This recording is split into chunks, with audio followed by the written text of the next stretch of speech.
इसके बाद जो नेक्स्ट टॉपिक है, जो 3 नंबर में आने वाला टॉपिक है, उसके बारे में बात करेंगे। पहले तो इसका क्वेश्चन पूछ सकता है कि 1 नंबर पूछ सकता है गाउस का नियम क्या है, और 2 नंबर में ये टॉपिक पूछ सकता है अनंत समतल लंबाई वाला या समतल चादर वाला। तो इनको शॉर्ट पढ़ेंगे अपन हर चीज़ को, लेकिन नंबर नहीं कटेंगे शॉर्ट से, ठीक है। अब देखने से गाउस का नियम है, तो गाउस के नियम की बात करेंगे। तो देखो गाउस के नियम के अनुसार किसी बंद पृष्ठ, ये क्या है कोई, ये क्या हो गया यहाँ पर, ये बंद, क्या हो गया ये बंद, यहाँ से स्टार्ट हुआ, क्या नाम पड़ गया इसका, बंद पृष्ठ। बंद पृष्ठ, किसी बंद पृष्ठ से गुजरने वाला, इससे क्या गुजरेगा, फ्लक्स।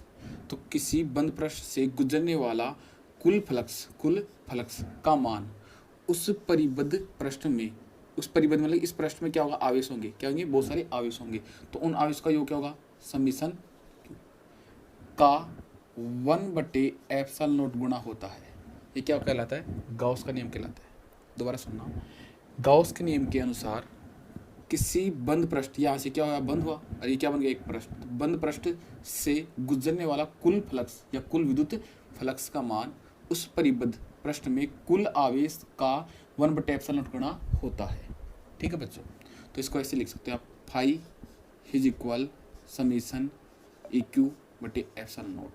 इसको ऐसे भी लिख सकते हो, Q/ε0, ठीक है। और एक बात देखना, इसका फाई बराबर एक फॉर्मूला और होता है आपके पास विद्युत फ्लक्स से, फाई इज इक्वल क्या होता है आपके पास, अब देखो बंद पृष्ठ है तो क्या बनेगा यहाँ पर, बंद पृष्ठ के लिए क्लोज सरफेस इंटीग्रेशन। देखो ये यहाँ पर क्या हुआ, क्लोज बंद हो गया पृष्ठ, ये क्या बन गया पृष्ठ, और क्या बन गया इंटीग्रेशन, समाकलन, close surface integration E vector, और क्या हो जाएगा यहाँ पर DS वेक्टर, ठीक है बच्चों। पिछली क्लास में पढ़ने पढ़ा था। अब एक बात देखना, ये तो क्या होता है गाउस का नियम होगा, बस इतना याद रखना है इसमें।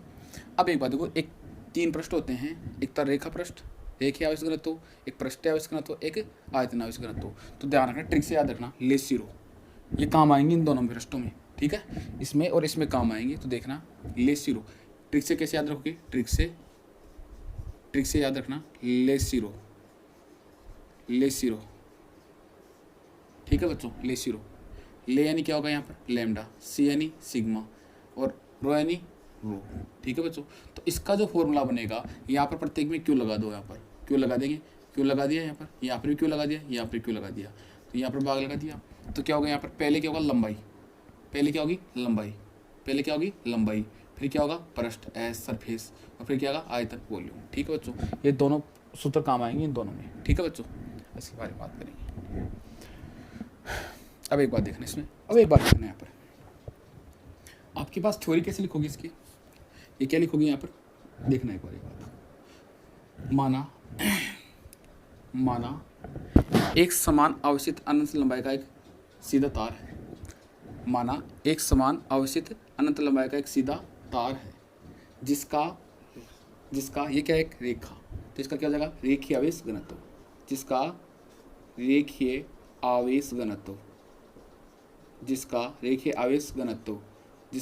आवेश घनत्व क्या हो जाएगा आपके पास, पहला क्या हो रेखा के लिए आपके पास लैम्डा, क्या होगा लैम्डा, ठीक है बच्चों, आ गया, रेखीय आवेश घनत्व लैम्डा है, ठीक है। तथा इस तार के कारण, ये क्या है आपके पास यहाँ पर तार, तथा इस तार के कारण क्या होगा, ये तार, इस तार के कारण स्मॉल r ध्रुव बिंदु क्या है P, जिस पर क्या ज्ञात करेंगे ई वेक्टर, तथा इस ई वेक्टर को ज्ञात करने के लिए एक बेलनाकार गाउसीय पृष्ठ की कल्पना करते हैं, बेलनाकार गाउसीय पृष्ठ, इसका नाम क्या होगा यहाँ पर बेलनाकार गाउसीय पृष्ठ, बेलनाकार गाउसीय पृष्ठ की कल्पना करते हैं, जिसकी त्रिज्या क्या होगी यहाँ पर स्मॉल r, तथा उसकी लंबाई क्या होगी स्मॉल l, ठीक है बच्चों। बस इतना थ्योरी में लिखना है, ठीक है बच्चों, फिक्स थ्योरी लिखने, फालतू थ्योरी नहीं लिखनी है। अब एक बात और लिखना है इसमें, थ्योरी में क्या लिखोगे, दोनों पृष्ठों से गुजरने वाला कुल फ्लक्स का मान यहाँ पर क्या होगा, फाई इज इक्वल 0, ठीक है बच्चों।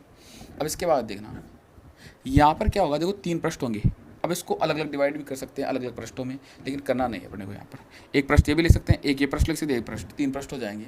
लेकिन क्या होता है कि एन कैप यहाँ पर ई DS वेक्टर की दोनों दिशा क्या है, ई वेक्टर दिशा देखो ऊपर की ओर है, इधर है, तो दोनों बीच में क्या होगा लंब, यहाँ पर क्या होगा, यहाँ पर लंबवत, तो दोनों में क्या होगा थीटा बराबर, यहाँ पर कितना बनेगा, थीटा इज इक्वल 90, ठीक है। यहाँ पर थीटा इज इक्वल क्या बनेगा, यहाँ पर 90, और यहाँ पर जो एन कैप की दिशा भी क्या होती है, समान।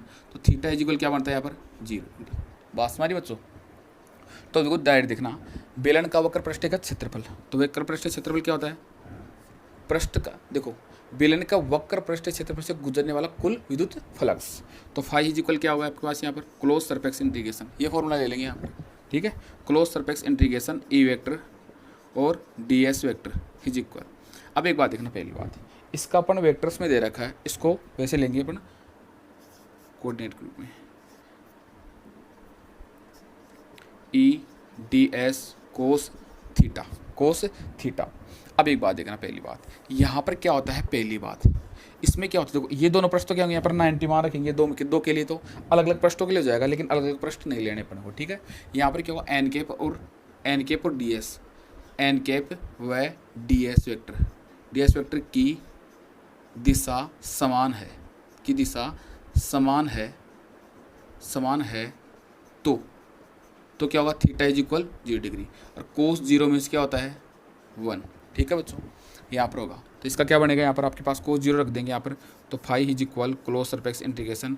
अब एक बात देखना, यहाँ पर आपके पास ई को बाहर ले लेंगे, close surface integration D S और कोस 0, ठीक है, और कोस 0 मीन्स 1, ठीक है। अब आपके पास क्या बन जाएगा यहाँ पर ई, और क्या बन जाएगा यहाँ क्लोज सरफेस डी एस, ठीक है। लेकिन एक बात देखना, यहाँ पर कौन सा पृष्ठ ले रहे हैं, बेलनाकार पृष्ठ, तो इसका देखो एक बात, यदि यहाँ पर क्या बना है, क्लोज सरफेस इंटीग्रेशन है, यदि यहाँ पर क्लोज नहीं होता तो यहाँ से डी हट जाता, ठीक है बच्चों। अब इसका वक्र पृष्ठ क्षेत्रफल लेना पड़ेगा बेलन का, क्योंकि यहाँ पर क्लोज है पूरा, ठीक है। तो क्लोज सरफेस का डी एस, तो इसका हो जाएगा प्लस 2 पाई क्या हो गया यहाँ पर का, ठीक है 2 पाई, और आर क्या होगा यहाँ पर, ये आर हो गया और एल आ गया, तो 2 पाई आर एल, ठीक है बच्चों। तो यहाँ पर मान अप्लाई करेंगे, यहाँ पर phi is equal E into 2 pi R L, ठीक है बच्चों। इक्वेशन नंबर फर्स्ट ले ली मैंने, कोई दिक्कत है यहाँ तक। उसके बाद देखना दूसरा तरीका, अब एक बात देखना, यहाँ पर ये तो किसका ले लिया अपने, बेलनाकार वक्र पृष्ठ का पूरा ले लिया, बेलन का पूरा काम हो गया, ठीक है। अब उसके बाद किसका काम रहेगा, रेखीय आवेश घनत्व, तो किसका होगा, रेखा, तो कौन सा लेंगे, रेखीय आवेश घनत्व। तो रेखीय आवेश घनत्व क्या होगा, लेमडा, रेखीय आवेश घनत्व क्या है आपके पास यहाँ पर, लेमडा। तो रेखीय आवेश घनत्व लेमडा इज इक्वल, तो लेमडा इज इक्वल फॉर्मूला क्या होता है, क्यू अपॉन एल, कोई दिक्कत है। अब यहाँ पर क्यू अपॉन एल हो गया, तो आपके पास क्यू बराबर फॉर्मूला क्या हो जाएगा आपके पास यहाँ पर, इसका गुणा हो जाएगा, तो लेमडा एल, इक्वेशन नंबर क्या हो जाएगा आपके पास यहाँ पर 2, ठीक है बच्चों। अब एक बात देखो, आपके पास गाउस का नियम होता है, गाउस के नियम से, तो गाउस के नियम से क्या होता है आपके पास, यहाँ पर आपके पास क्या हो जाए, फाई इज इक्वल क्यू बटे एप्सिलॉन नोट।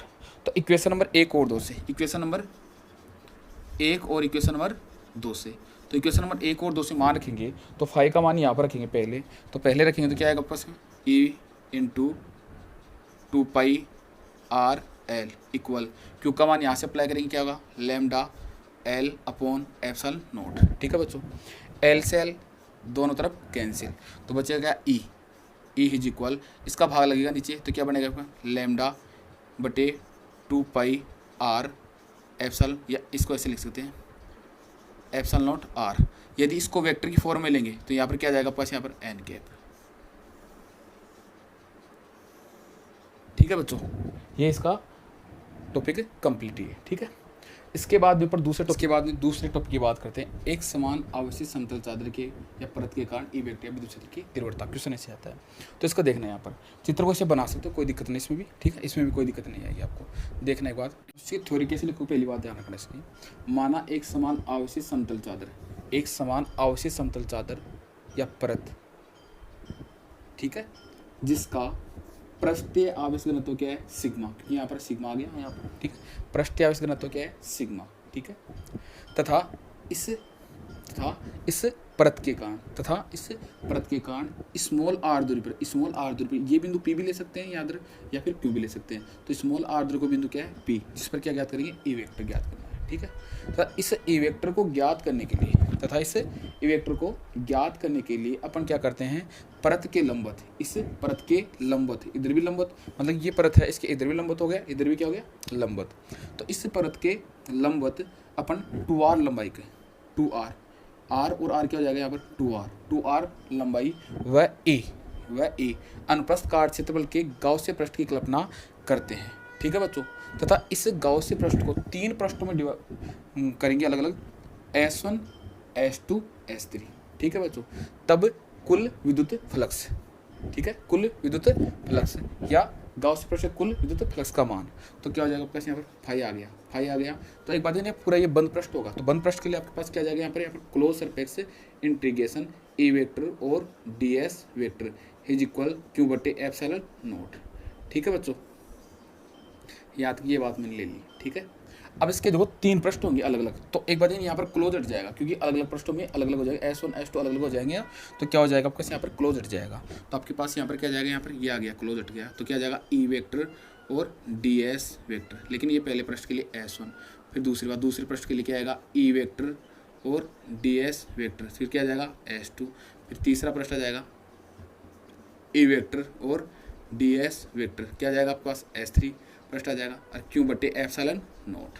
ठीक है बच्चों, अब एक बात ये समझना, यहाँ पर क्या होता है कि S1 और S2 पृष्ठ में, S1 व S2 पृष्ठ में एक तो आपके पास क्या होता है DS और N कैप।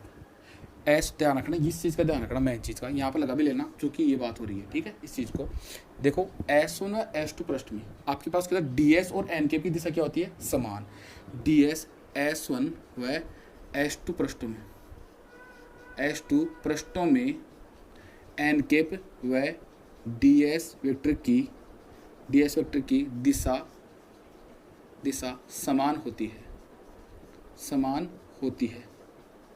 समान होती है, तो थीटा इज इक्वल क्या आएगा तब 0 डिग्री। ठीक है बच्चों, तो कोस यहाँ पर क्या आएगा कोस 0 डिग्री, और कोस 0 मीन्स क्या होगा 1। अब इनका क्या वेक्टर रूप हटा देंगे, तो क्या हो जाएगा पास यहाँ पर S1, तो क्या आएगा बस ई डी एस, और क्या जाएगा कोस, पहला क्या जाएगा देखो S1 पृष्ठ में पहला क्या जाएगा यहाँ पर 0 डिग्री, क्या जाएगा 0 डिग्री, क्योंकि S1 S2 में क्या जाएगा 0 डिग्री। फिर क्या आएगा आपके पास S3 में क्या जाएगा आपके पास यहाँ पर sorry S2 E D S और कोस 0 plus integration S3 E D S कोस 90। ठीक है, और क्यों बटे एप्सिलॉन नॉट। ठीक है बच्चों, अब एक बात देखना है यहाँ पर, क्योंकि इन दोनों की दिशा क्या है DS और N की भी दिशा क्या है इधर समान, और इधर ये क्या होंगे लंबवत होंगे, तो थीटा इज इक्वल क्या होगा यहाँ पर 90 में। ठीक है, S3 पृष्ठ में, तो S3 में 90 से आया। ठीक है, यहाँ पर बना कोण क्या हो गया 90। ठीक है, तो एक बात देखना, यहाँ पर ऐसे लिख सकते ई वेक्टर और DS वेक्टर की दिशा, ऐसे लिख सकते हो ई वेक्टर और DS वेक्टर की दिशा समान है। देखो इसको ऐसे भी ले सकते हो, ई वेक्टर और DS वेक्टर की दिशा समान है, ई वेक्टर और DS वेक्टर की दिशा एक समान है, तो इसको ऐसे भी ले सकते हो, इसको ऐसे भी लिख सकते हो आप, ई वेक्टर और DS वेक्टर की दिशा समान है, ई वेक्टर और DS वेक्टर की दिशा समान है, और ये दोनों क्या एक दूसरे के लंबवत हो गए यहाँ पर, तो थीटा इज इक्वल 90। तो एक बात देखना, यहाँ पर क्या होगा आपके पास, अब एक बात देखना, इसका मान क्या हो जाएगा 1, इसका मान भी क्या जाएगा 1, इसका मान भी क्या जाएगा 1 सॉरी 0।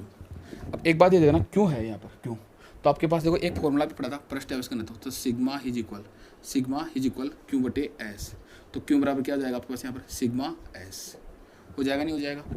ठीक है बच्चों, अब यहाँ तो इस इंटीग्रेशन यहाँ से हटेगा कि हम डूबेंगे सर तुम्हें भी ले डूबेंगे, तो आपके पास क्या जाएगा यहाँ पर इसका मान तो 1 हो जाएगा, तो क्या जाएगा आपके पास इंटीग्रेशन से हट जाएगा, तो क्या जाएगा ई एस। ठीक है बच्चों, फिर क्या जाएगा इसमें इंटीग्रेशन से ये हट जाएगा, तो ये भी क्या जाएगा 1, तो क्या जाएगा ई एस। ठीक है, फिर ये क्या जाएगा पूरा प्रश्न 0 इक्वल, अब क्यू का मान यहाँ से अप्लाई करेंगे तो क्या है आपके पास सिग्मा एस। ठीक है, बटे एप्सिलॉन नॉट, तो आपके पास एक और कितने हो जाएंगे यहाँ पर 2 E S is equal sigma S अपटे एप्सिलॉन नॉट, तो आपके पास देखो यहाँ से एस कैंसिल, तो आपके पास क्या होगा ई वेक्टर बराबर क्या हो जाएगा पास यहाँ पर इज इक्वल सिग्मा बटे 2 एप्सिलॉन नॉट। यदि इसको वेक्टर की फॉर्म में लेंगे तो यहाँ पर क्या जाएगा पास एन कैप। ठीक है बच्चों, इसके बाद जैसे नेक्स्ट टॉपिक देखना, इसमें देखो एक समान आवेशित पतले गोलीय कोष, एक समान आवेशित पतले गोलीय कोष, गोले नहीं गोल होगा। ठीक है, पतले मतलब एक समान आवेशित पतले गोलीय कोष या खोल, कोष भी बोल सकते हैं खोल, एग्जाम में क्वेश्चन कोष से पूछ सकता है खोल से पूछ सकता है, के कारण ई वेक्टर विद्युत क्षेत्र की तीव्रता। तो अपन इसमें देखो पहली बात यहाँ पर क्या है, इसमें थ्योरी लिखेंगे एक लाइन, यहाँ पर क्या लिखेंगे देखो बात, क्योंकि ये टॉपिक देखो एक तो एक सतह पर नहीं आता क्वेश्चन इसका, एनसीईआरटी की बुक में 2 ही हैं, एक तो आपके पास बाहर दे रखा है क्या है अंदर, तो क्वेश्चन भी यही आता है। आज तक जो भी पेपर हुए हैं उनमें क्वेश्चन यही पूछा गया है, ये सतह वाला क्वेश्चन नहीं आता है, ठीक है। तो उसके लिए टाइम खराब करना होता है उसके लिए, ठीक है, तो टाइम नहीं मिलता इतना करने के लिए, ठीक है। तो इसमें देख लो यहाँ पर ई वेक्टर ज्ञात करने के लिए देखो एक बार, पहली बात देखो इसमें थ्योरी यहाँ पर क्या लिखेंगे उसको देखो एक बार। माना कैपिटल आर त्रिज्या का, माना कैपिटल आर त्रिज्या का गोलीय सतह, ये मैंने कैपिटल आर त्रिज्या की गोलीय सतह जिस पर प्लस क्यू आवेश एक समान वितरित है। तो इस पर देखो कैपिटल आर त्रिज्या का गोलीय कोश है या सतह है जिस पर प्लस क्यू आवेश है कि नहीं, ठीक है। इसी प्रकार देखो कैपिटल आर त्रिज्या का गोलीय कोश है जिस पर प्लस क्यू आवेश है कि नहीं है, क्यों है, ठीक है बच्चों। तो यहाँ पर एक लाइन लिखनी है कि कैपिटल आर त्रिज्या का गोलीय सतह जिस पर प्लस क्यू आवेश स्थित एक समान रूप से वितरित है, बस इतना लिखना है यहाँ पर, ठीक है। उसके बाद में जाएंगे कोश या खोल के बाहर या कोश या खोल के अंदर, ठीक है बच्चों। तो एक बात देखना यहाँ पर, पहले देखो ये R small R capital R ले लिया, तो इसमें देखो ये ग्रेटर देन लेस देन ये क्या होता है, इसके बाद एक समझना एक बार, ये स्मॉल आर कैपिटल आर। तो एक बात देखना यहाँ पर स्मॉल आर बड़ी है या कैपिटल आर बड़ा है, यहाँ पर स्मॉल आर बड़ी है, तो दिस इज ये बड़ा मुंडा इज आर, याद रखना बस, सीधी बात है। और ग्रेटर देन लेस देन के चक्कर में तो आप गलत कर बैठोगे। तो इसमें देखना यहाँ पर कैपिटल आर और स्मॉल आर में बड़ा कौन सा है आपके पास, यहाँ पर कैपिटल आर, तो बड़ा मुंडा किस तरफ है, कैपिटल आर की तरफ, ठीक है। इतना याद रखना, वैसे कन्फ्यूजन हो जाता है बच्चे, ठीक है। तो अब देखना इसकी थ्योरी कैसे लिखोगे, इसको देखो पहली बात, थ्योरी समान रखनी, इसकी जो थ्योरी होगी उसकी थ्योरी भी समान रखनी है, ध्यान रखना। अब एक बात देखना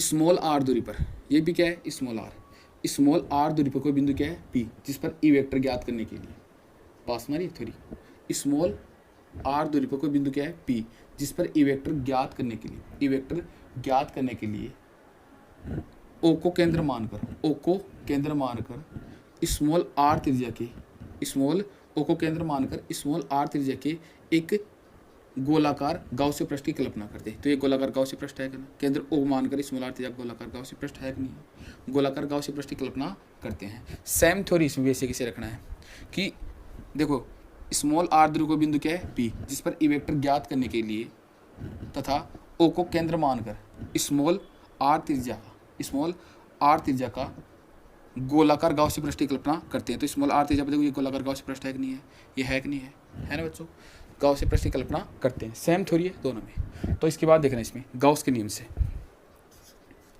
तो गाउस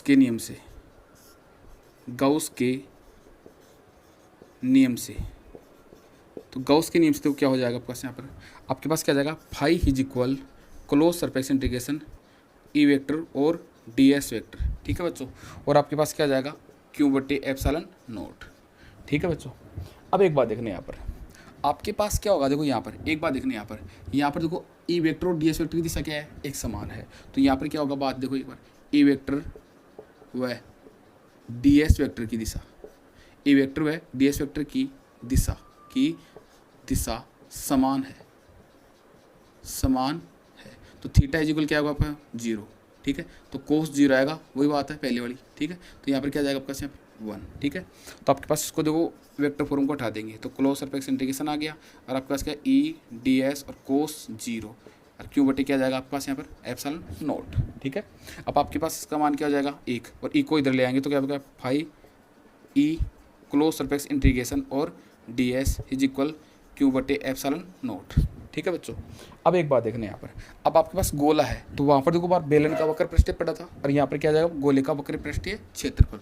तो गोले का वक्र पृष्ठीय क्षेत्रफल यदि यहाँ पर क्लोज नहीं होता तो यहाँ से डी हट जाता, यहाँ पर क्लोज है तो डी नहीं हटेगा, ठीक है। यहाँ पर वक्र पृष्ठ का क्षेत्रफल लगेगा, तो गोले का वक्र पृष्ठीय क्षेत्रफल क्या हो जाएगा यहाँ पर देखना एक बार 4 पाई आर का स्क्वायर, 4 पाई स्मॉल आर का स्क्वायर, ठीक है बच्चों, इसका बनेगा, ठीक है। ये बन जाएगा पूरा यहाँ पर। तो इसका देखो यहाँ पर अप्लाई करेंगे अपन, ठीक है।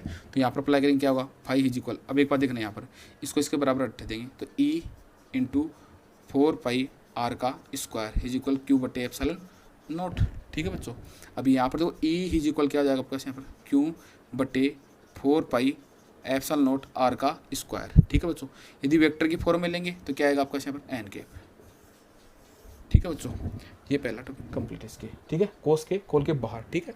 अब इसी प्रकार इसके बेस में देखो थ्योरी सेम की सेम, जो यहाँ तक थ्योरी लिखाई थी मैंने सेम की सेम उसमें लिखनी है, कुछ भी चेंज नहीं करना है, ठीक है बच्चों।